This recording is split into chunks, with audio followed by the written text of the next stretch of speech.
Marcos Kapitulo 12. Og misugod siya sa pagsulti kanila sa mga sambingay. Usa ka tawo nagtanom og para sa usa ka parasan. Og kini gikural niya. Og iyang gipakalutan alang sa usa ka giukan. Og gipatindugan og usa ka tore. Og gipaabangan niya sa mga mag-uuma. Og milangyaw siya sa laing yuta. Og sa tingbunga, gipaadtuan niya og usa ka ulipon ang mga mag-uuma. Aron siya makadawat gikan sa mga mag-uuma og mga bunga sa parasan. Og ilang gidakop siya og gihampak. Og gipapauli nga walay dala. Og iyang gipasuguan pag-usab sila og lain nga ulipon. Og kini gibato nila. Og gisamaran sa ulo. Og gipapauli nga gipakaulawan. Og nagsugo siya pag-usab og lain og kini ilang gipatay. Og may uban pang daghan. Ang uban kanila gipanghampak og ang uban gipamatay. May usa pang nahibilin, anak nga hinigugma. Sa katapusan iyang gipaadto kini kanila nga nagaingon. Ilang pagatahoron ang akong anak. Apan kadtong mga mag-uuma nasigingon sa ilang kaugalingon. Kini mao ang sumusunod.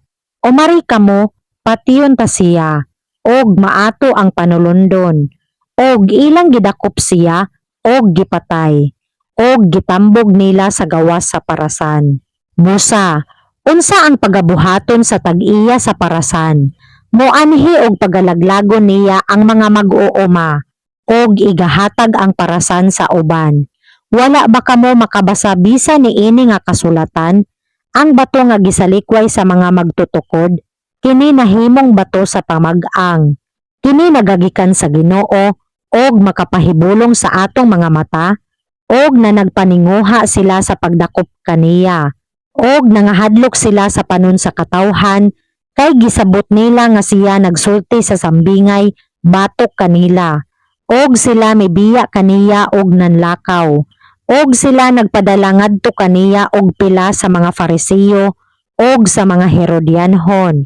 Aron sa ilang pakigsulti, mabitik siya.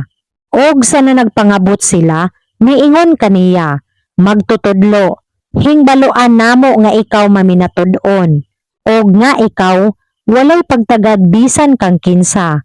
Kay wala mo pagatanawa ang pamayhon sa mga tawo, kundili sa pagkamatuod, ikaw nagatudlo sa dalan sa Dios. O yun ba sa kasuguan ang paghatag og buhis kang Cesar? Kundili. Muhatag ba kami? Kundili muhatag. Apan siya, sa hingbaluan niya ang ilang pagkasalingkapaw, niingon kanila, nganong ginatintal ninyo ako? Dad-i ninyo ako og usa ka denaryo aron akong makita. Og ilang gidad-an siya. Og siya nag-ingon kanila, kang kinsa kining dagway, og kining sinulat, og sila na nag-ingon kaniya, kang Cesar, og si Jesus miingon kanila, magbayad kamo kang Cesar, sa iya ni Cesar, og sa Dios, sa iya sa Dios, og nanghibulong sila pag-ayo kaniya, og miduol kaniya ang mga Saduseyo, nga nagaingon nga walay pagkabanhaw. Og sila na nagpangutana kaniya nga nagaingon, magtutudlo, gisulat ni Moises kanamo, kung mamatay ang igsuon nga lalaki ni bisan kinsa, og mahabilin ang iyang asawa, og walay anak, pangasawon sa iyang igsuon ang asawa niya, og magabangon sa kaliwatan sa iyang igsuon. May 7 ka managsuon nga lalaki, og ang panganay ng asawa, og namatay sa wala makabilin og liwat. Og ang ikaduha ng asawa kaniya, og namatay. Og siya wala usab makabilin og liwat. Og ang ikatulo sa mao usab nga kaagi. Og ang ikapito, wala makabilin og liwat. Sa katapusan sa tanan, namatay usab ang babayi. Sa pagkabanhaw, kinsa kanila ang makaasawa kaniya. Kay ang 7 nakabaton kaniya, ingon nga asawa. Si Jesus miingon kanila, dili ba maoy hinungdan sa inyong pagkasayop? Ang wala ninyo paghibalo sa mga kasulatan, bisan sa gahom sa Dios, Kay kung sila mga banhaw sa mga minatay, dili sila makapangasawa, bisan makapamana.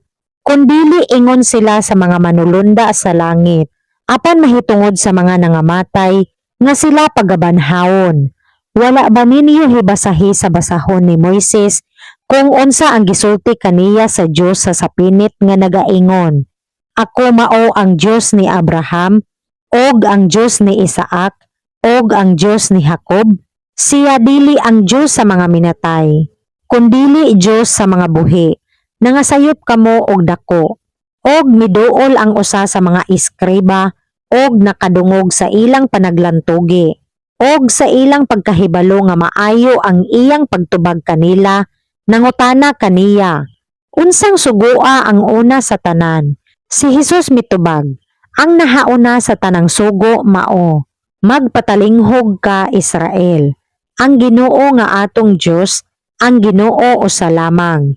Og higugmaon mo ang Ginoo nga imong Dios sa bug-os mong kasing-kasing, og sa bug-os mong kalag, og sa bug-os mong huna-huna, og sa bug-os mong kusog. Kini mao ang nahaunang sugo. Ang ikaduha mao kini, higugmaon mo ang imong isig katawo sama sa imong kaugalingon. Walay laing sugo nga labaw pa kay niini kanila, og miingon kaniya ang iskriba. Magtutudlo, sa pagkamatuod matarong ang imong giingon nga siya usara, og walay lain gawas kaniya, og ang paghigugma kaniya sa bug-os nga kasing-kasing, og sa bug-os nga huna-huna, og sa bug-os nga kalag, og sa bug-os nga kusog, og ang paghigugma sa isig katawo sama sa iyang kaugalingon. Labaw pa kay sa tanan tibuok nga halad nga sinunog og mga halad. Og sa pagkakita ni Jesus nga mitubag siya nga maalamon, siya miingon kaniya, dili ikaw halayo sa gingharian sa Dios. Og sukad ni adto, wala nay bisan kinsa nga nangahas sa pagpangutana kaniya.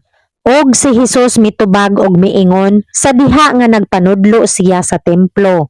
Nganong nagaingon ang mga iskriba nga si Kristo mao ang anak ni David. Si David sa iyang kaugalingon miingon pinaagi sa Espiritu Santo. Ang Ginoo nag-ingon sa akong Ginoo, lumingkod ka sa akong too, hangtod nga ikabutang ko ang imong mga kaaway nga tumbanan sa imong mga tiil. Si David sa iyang kaugalingon nagangalan kaniya nga Ginoo, og sa unsa nga naanak niya.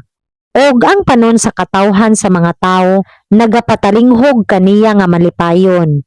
Og sa iyang pagtudlo miingon siya, magmatngon kamo sa mga iskriba nga mahigugmang maglakaw sinulob ang bisting tag-as, og sa mga pag-abi-abi sa mga baligyaanan, og sa mga nahaunang lingkuranan sa mga sinagoga, og sa mga nahaunang lingkuranan sa mga kumbira. Sila nga nagalamoy sa mga balay sa mga balo nga babaye, og sa usa ka pasangil nagabuhat og tag-as nga mga pangadjion. Kini sila magadawat og labing dako nga pagkahinukman sa silot, og milingkod si Jesus sa atbang sa panudlanan sa salapi. Og nagatan-aw siya kung giunsa sa panon sa katawhan, paghulog og salapi sa panudlanan, og daghan sa mga dato nga nagahulog og daghan. Og may miabot nga usa ka kabus nga babayeng balo, og mihulog og duha ka lipta, nga mao ang usa ka kwadrante. Og iyang gitawag kaniya ang mga tinun-an, og miingon kanila, sa pagkamatuod nagaingon ako kaninyo, kining kabus nga babayeng balo, mihulog og labaw pa ni adtong tanan nga naghulog sa panudlanan, kay silang tanan naghulog sa kapin sa ilang kahimtang. Apan kini sa iyang kawaladon, mihulog sa tanang diha kaniya, hangtod ngani ang iyang panginabuhi.